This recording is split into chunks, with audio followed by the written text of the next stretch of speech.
आप बहुत भावुक दिख रहे हैं, आपकी आंखें नम हैं, क्या कारण है? दुख इस बात का होता है कि अगर दूसरे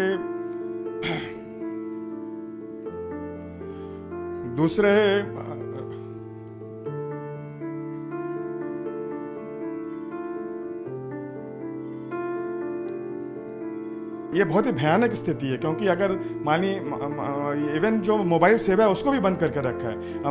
मानिए कि अगर किसी एरिया में हमला कोई करने जाता है तो वो पुलिस को कैसे बुलाएगा। बांग्लादेश से लगातार आ रही हिंसा की तस्वीरों ने भारत के साथ पूरे विश्व को विचलित कर रखा है। क्या है आखिरकार वहां की स्थिति, इस पर बात करने के लिए हमारे साथ हैं इस्कॉन के प्रभारी और स्पोक्स पर्सन राधारमन दास जी। क्या है स्थिति, क्या वहां पर आपके भक्त आपको बता रहे हैं इस समय?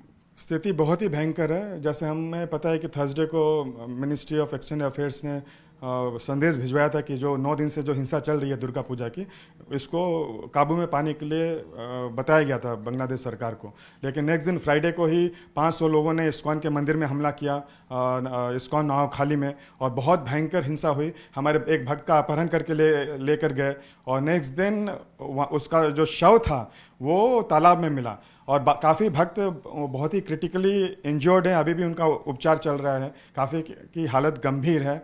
हमारे सारे पुस्तक भंडार, मंदिर के जितने भी डेटीज़ थी उनको तोड़ दिया। हमारे फाउंडर आचार्य प्रभुपाद का विग्रह जला दिया। और उस एरिया में जो 150 घर थे उनमें भी तोड़फोड़ की। उस दिन हमको एक बहुत भयंकर खबर नहीं पता चली, जिसको अभी आज जो सोमवार के सुबह हमको पता चला।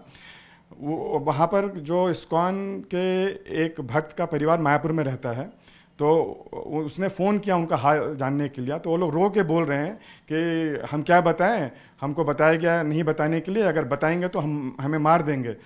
फिर जब पूछा तो बताया कि एक्चुअली हम जो एक औरत, उनकी एक बच्ची और एक और वो औरत की जो बहन की बच्ची जो खेलने आई थी उस बच्ची के साथ में, उन तीनों का रेप हुआ है। और कल हमने भी देखा कि बांग्लादेश में एक न्यूज़ चैनल ने इस न्यूज़ को प्रकाशित किया कि 10 साल की बच्ची का देहांत हो गया है इसी कारण के, रेप के कारण। तो ऐसा हृदय विदारक हम हर एक घंटे में हम लोग को अपडेट्स मिल रहा है। क्या बातचीत हो पा रही है वहाँ के लोगों से, क्या समस्या आ रही है? एक बड़ी समस्या, जैसे 6 बजे आज सोमवार को मेरे को फ़ोन आया, 5:30-6 बजे सवेरे, और वो भक्त बोल रहे थे कि हम लोग कांटेक्ट इसलिए नहीं कर पा रहे हैं, इस्कॉन नौखाली के भक्त बता रहे हैं, क्योंकि इंटरनेट और लाइट दोनों काटी वहाँ पर नहीं है, वहाँ परिसेवा बंद है, तो वो कम्युनिकेट नहीं कर पा रहे हैं। और ये बहुत ही भयानक स्थिति है, क्योंकि अगर मानिए इवन जो मोबाइल सेवा है उसको भी बंद करके रखा है। मानिए कि अगर किसी एरिया में हमला कोई करने जाता है तो वो पुलिस को कैसे बुलाएगा। तो बहुत ही वो लोग चिंतित है कि ये पता नहीं क्यों हो रहा है। और उन्होंने ये बताया कि काफ़ी, जैसे रात में जो एक नॉर्थ बांग्लादेश का कोई एरिया है वहाँ पर भी आगजनी हुई है और कई घर जलाए गए हैं। तो भक्त लोग काफ़ी भयभीत हैं और वो लोग यही बोल रहे हैं कि आखिरकार पूरा विश्व चुप क्यों है, ये चुप्पी क्यों है। ये 9 दिन से जो तांडव चल रहा है, इस पर एक भी कोई भी इंटरनेशनल लीडर, जो यूएन है जिसका काम ही यही है कि जो यूएन का ह्यूमन राइट कमीशन करके अलग बॉडी भी है, तो ये लोग चुप क्यों हैं? क्या हम लोग ह्यूमन नहीं हैं? आप बहुत भावुक दिख रहे हैं, आपकी आंखें नम हैं, क्या कारण है?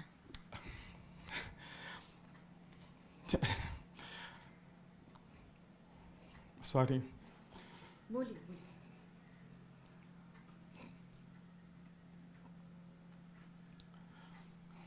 दुख इस बात का होता है कि अगर दूसरे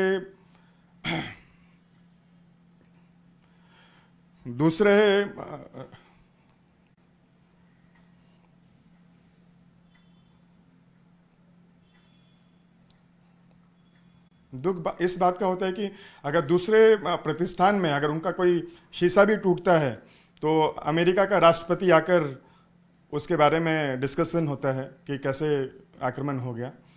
और यहाँ पर 9 दिन से हमारे दुर्गा देवी का विग्रह टूट रहा है, पंडाल तोड़े जा रहे हैं, कई लोग मारे गए हैं और महिलाओं का रेप हो रहा है। महिलाएं तो छोड़िए, बच्चों का हो रहा है। और यहाँ तक जितने भी हमने ये इंटरनेशनल बॉडी बना के रखी है, यूनाइटेड नेशन, अच्छे नाम हैं, United nation human rights commission, कितना अच्छा लगता है सुनने में। तो मेरा ये प्रश्न है कि जो 9 दिन से लोग मर रहे हैं और हिंसा के शिकार हैं, क्या वे मनुष्य नहीं हैं? बहुत बार हम देखते हैं कि कुछ और होता है, किसी और समुदाय के ऊपर में कुछ होता है तो लोग कैंडल मार्च करते हैं, बैनर लेके जाते हैं। कहाँ है वो सब? कहाँ है? बांग्लादेश की सरकार से आपका क्या सवाल है? बांग्लादेश की सरकार प्रयास कर रही है, शेख हसीना जी प्रयास कर रही हैं, पुलिस भी भेज रही हैं, उनके मंत्री बात भी बता रहे हैं और वो लोग प्रयास भी कर रहे हैं, बता रहे हैं कि ये बहुत गलत हो रहा है और ये साजिश के तहत हो रहा है। लेकिन मेरा प्रश्न ये है कि ठीक है, साजिश है, कंट्रोल नहीं हो रहा है, तो क्या अंतर्राष्ट्रीय समुदाय को आना नहीं चाहिए इसके लिए आगे? क्यों सब लोग चुपचाप बैठे हैं? क्यों? क्या कारण है? यही जो प्रश्न है ये काफ़ी मन को विचलित कर रहा है। और सिर्फ हम लोग आज जो निकल के जा रहे हैं, अभी हम लोग प्लान कर रहे हैं कि व्हाइट हाउस के सामने भी खड़े होंगे और यूएन के सामने भी खड़े होकर भीख मांगेंगे कि भैया एक स्टेटमेंट इशू कर दो कि बांग्लादेश में लोग मर रहे हैं। इसके लिए भीख मांगनी पड़ रही है।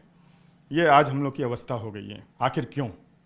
इस्कॉन बहुत बड़ी संस्था है, पूरे विश्व में आपकी कई सारी संगठन और शाखाएं हैं, सबकी तरफ से क्या रिस्पांस आ रहा है और कैसे इस घटना को देख रहे हैं?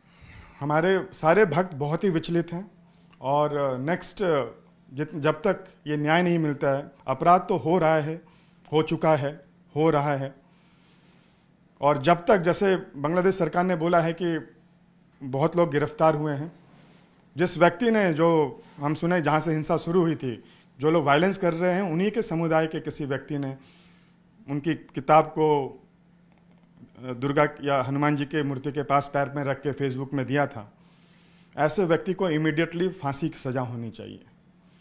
और जो मॉब, इस तरह के जो एक साथ झुंड में लोग आ रहे हैं और जो भी झुंड में ये साबित होता है कि वो झुंड में शामिल थे, सबको फांसी देनी चाहिए। जब तक इस तरह का कठिन कदम नहीं उठाया जाएगा, मैं नहीं समझता हूं कि ये हिंसा रुकने वाली है।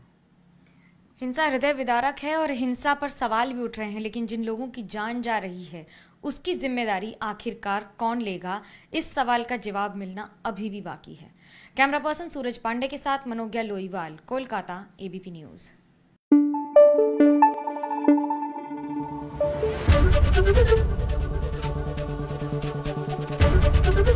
एबीपी न्यूज आपको रखे आगे।